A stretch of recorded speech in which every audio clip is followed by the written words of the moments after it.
Semua yang saya lakukan di program ini menggunakan berbagai macam teknik seperti neurolinguistic programming, micro expression, nonverbal communication, body language reading, dan showmanship.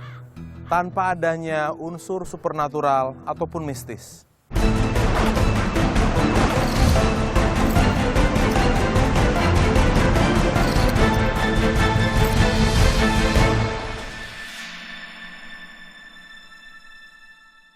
Artis yang satu ini bukan hanya memiliki bakat di bidang menyanyi, tapi memiliki kemampuan yang luar biasa di bidang menari.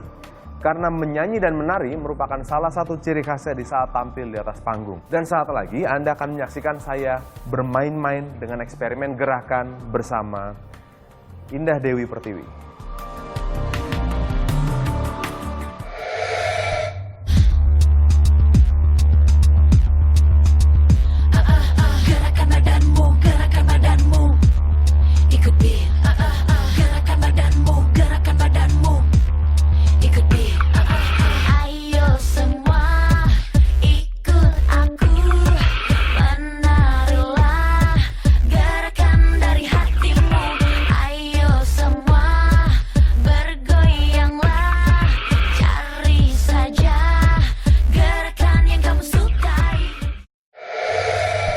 Saya bersama Indah Dewi Pertiwi dan siapa nih?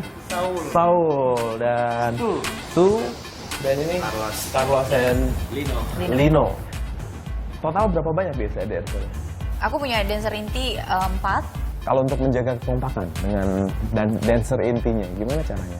Kita biasanya melakukan latihan rutin ya. Biasanya kalau misalnya latihan itu 1 minggu itu ada 2-3 kali. Menyesuaikan juga dengan jadwal-jadwal gitu. Berarti di sini ada 4 dancer, 1 lead dancer. Bagus berarti. Karena eksperimen yang mau saya coba saat lagi itu berhubungan dengan gerakan. Oke Indah, manusia mengakses dunia luar mereka itu kan dengan 5 indera.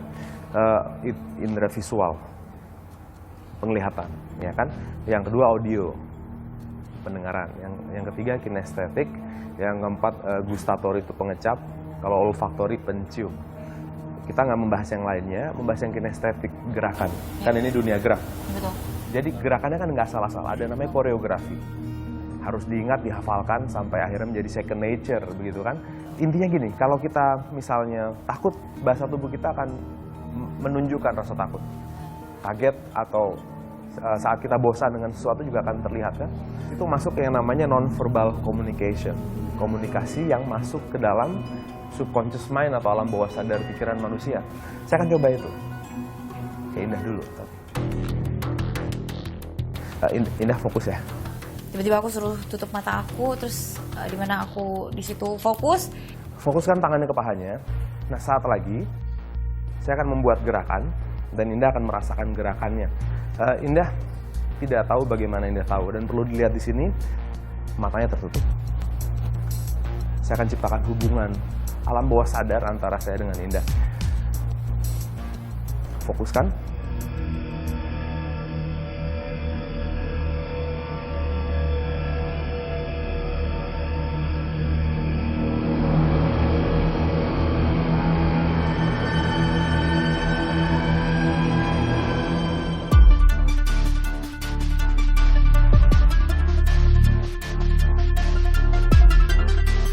Buka matanya.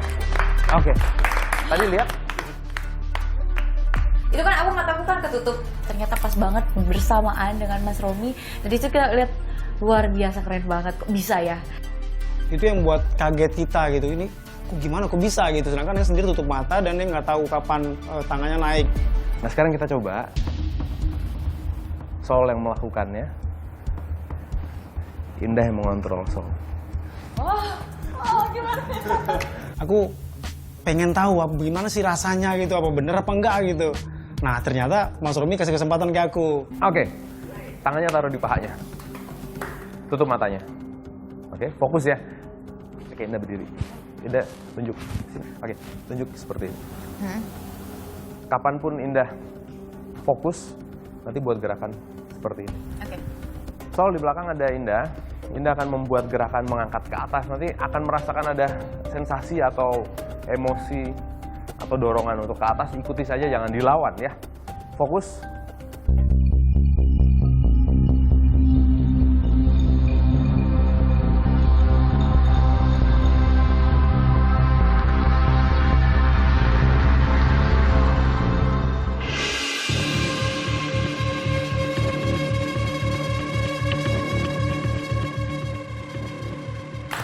Yeah, the show was really fantastic. I really liked it. That's all. It's like amazing. Nah, ternyata itu sama Indah juga. Tangannya sama bersamaan. Nah, itu yang bikin aku wow. Tadi terangkat begitu aja kan? Tanpa ada di belakang tadi Indah membuat gerakan mengangkat tangannya sob. Anda baru saja menyaksikan mind-to-mind communication, bagaimana komunikasi nonverbal dapat digunakan untuk mengontrol orang lain. Pesannya sederhana saja, di saat semua orang berkomunikasi, di saat Anda dan saya berkomunikasi, akan tercipta image atau gambaran dari apapun yang kita sampaikan. Jadi mulai hari ini, perhatikan bahwa pikiran kita memiliki potensi yang luar biasa. Karena intinya, apapun yang kita pikirkan, secara tidak langsung, pikiran kita dapat menjadikannya menjadi realita.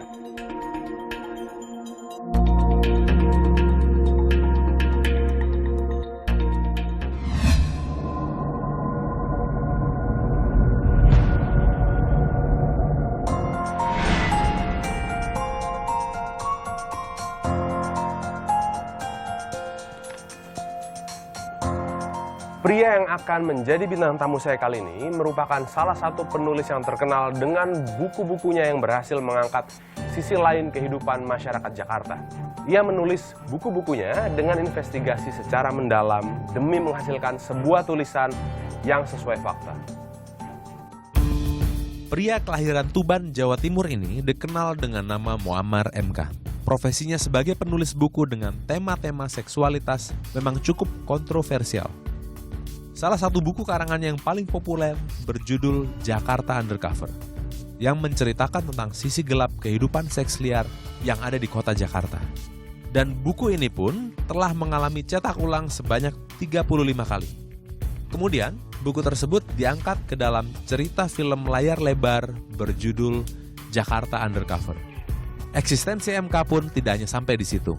Kini sudah puluhan buku yang ia tulis, dan MK sudah semakin mantap menjadi seorang penulis. Sekarang saya bersama dengan Muammar MK. Selamat datang. Selamat datang. Gimana kabarnya? Lu kok kayak wawancara? Kenapa suka menulis, Mas MK?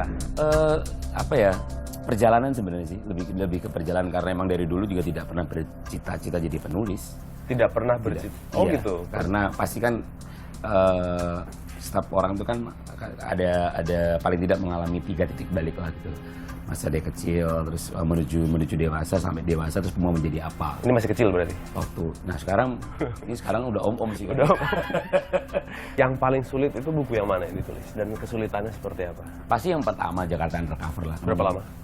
Buku pertama, Jakarta Undercover 1 itu 6 tahun. 6 tahun? Nyari bahannya tok. Nyari bahannya saja. tok. Tapi percaya atau tidak, mau itu bahasa apapun, sebetulnya terdiri dari 26 alfabet. Dari A sampai Z. Oh iya. Betul ya? Betul. Nah sebetulnya manusia itu bereaksi terhadap kata kan penulis. Ya.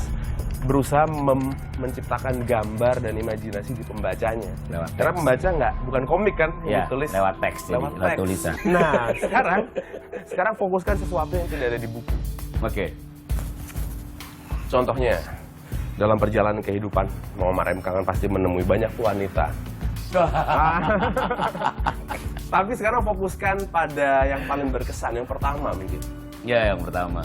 Yang pertama kali dan gagal. yang pertama dan gagal. Oke, fokuskan yang pertama. Yang pertama kali mungkin pertama kali dicium di pipi atau di bibir atau fokuskan ke orang tersebut sudah ya. Udah. Kita sekarang bermain dengan informasi yang tidak ada di buku. Karena kata-kata tadi adalah jembatan untuk masuk ke informasi yang tidak ada di dalam buku. Sudah? Udah. Fokuskan orang tersebut ya. Udah. Sudah ya.